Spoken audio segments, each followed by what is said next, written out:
Joining us now, WSMV reporter Steve Mehling. And Steve, appreciate you coming on the show today. Yeah, Chad, appreciate you having me. I want to get to the bottom of all that's going on out. There's so much, who's involved, who's not involved. We just got a thing now where there's audio out there and there's meetings being called, and it's just kind of give us a little, snapshot of what's happening with real information rather than bits and pieces.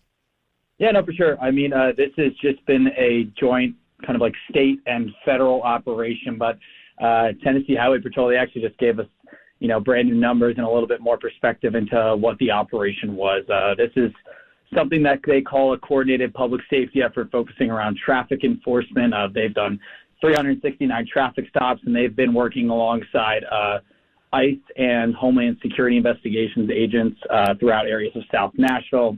As you know, this includes South Nashville, Antioch, Paragon Mills, that type of area along Nolensville Pike and other places there.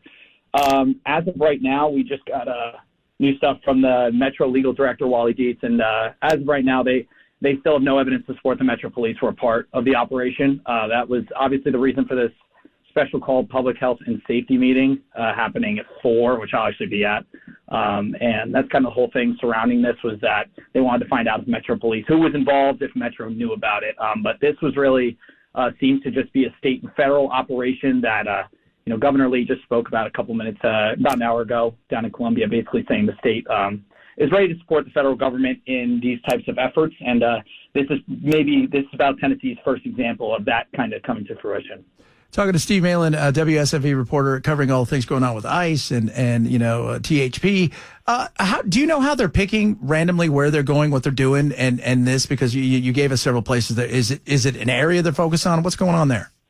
Yeah, as far as we hear from the Highway Patrol, they're telling us this is they're focusing on areas of suspected gang activity and with a history of serious traffic crashes. Now, these are areas that fall under Metro Police's South Precinct. Now, the South Precinct has the most crime, counts for about 19% of total city offenses. Now that ranges from traffic all the way, to serious felonies. So they're kind of concentrating their efforts in that area because they believe that, they can, I guess, have the greatest impact on pulling back on, traffic crashes and also gang activity in that area.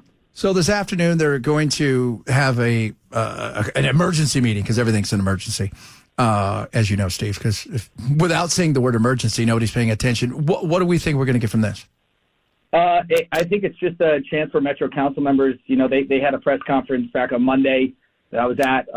I think they just are trying to figure out whether Metro Police leaders were a part of this operation. They're trying to separate and find out, all right, who was involved from the federal level, the state level, and the local level. And as of right now, there's really no evidence to support that there were people at the local level who knew about this operation. I think that's just something that they're trying to kind of get a handle on so that they can, in a way, they want to dispel any rumors that have been put out there or, any hearsay that's going on social media or wherever around the city. So they're just trying to get to the bottom of that situation. Steve, there's hearsay in social media? You mean some of the stuff on social media is not true?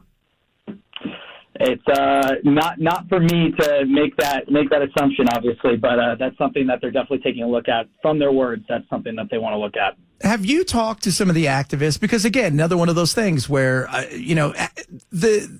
now that we're pretty clear that Metro wasn't involved, so I don't even know why we're having this emergency meeting at this point in time. But the activists that are out there, because they're paid to be activists, and the families are worried. There's a lot of misinformation and disinformation everywhere. Have you talked to the activists?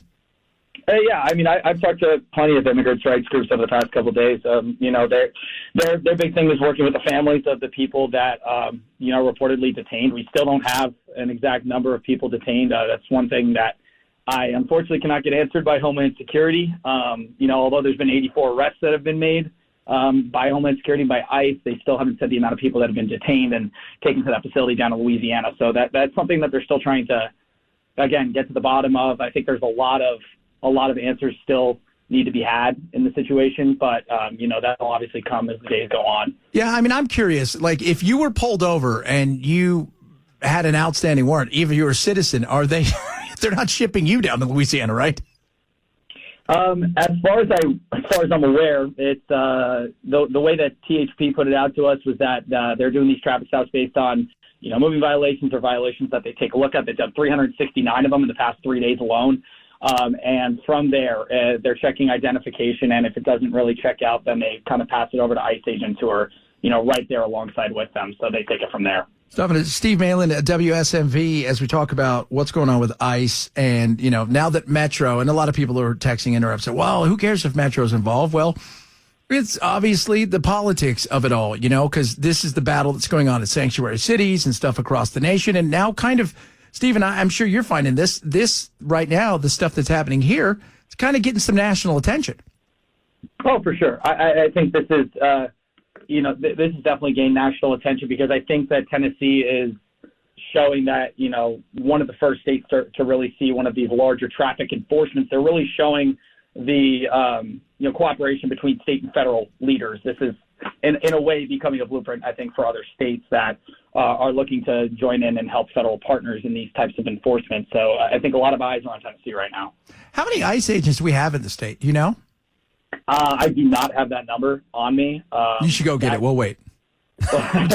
Well, we're still working to find out, what exactly the Central Immigration Office is going to look like, because obviously that was something in the special session we saw happen this past year, and that's something we're kind of keeping tabs on with the governor as well.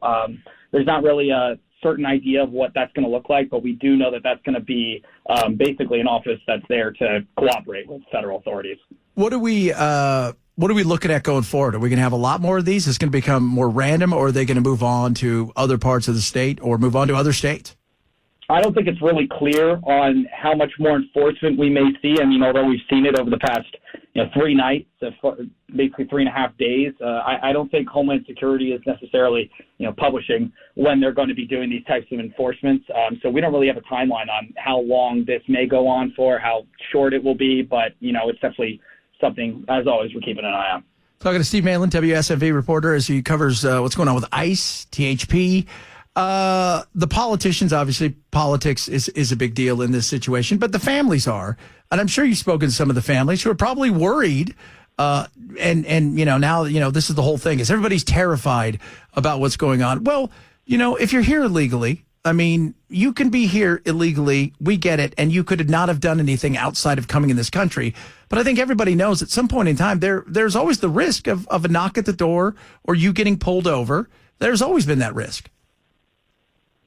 Although that's not really necessarily something that we've seen so far, obviously this is now becoming more of a reality, I think, especially for people here in Tennessee. What's the sense? Because, you hear some people who are interviewed, whether it's with you guys or the other horrible stations that are out there that aren't you guys, and you get a lot of families are saying, well, we're just going to self-deport. Are you getting a sense that there's a lot of that where people are just now to the point where they feel like they're just going to leave?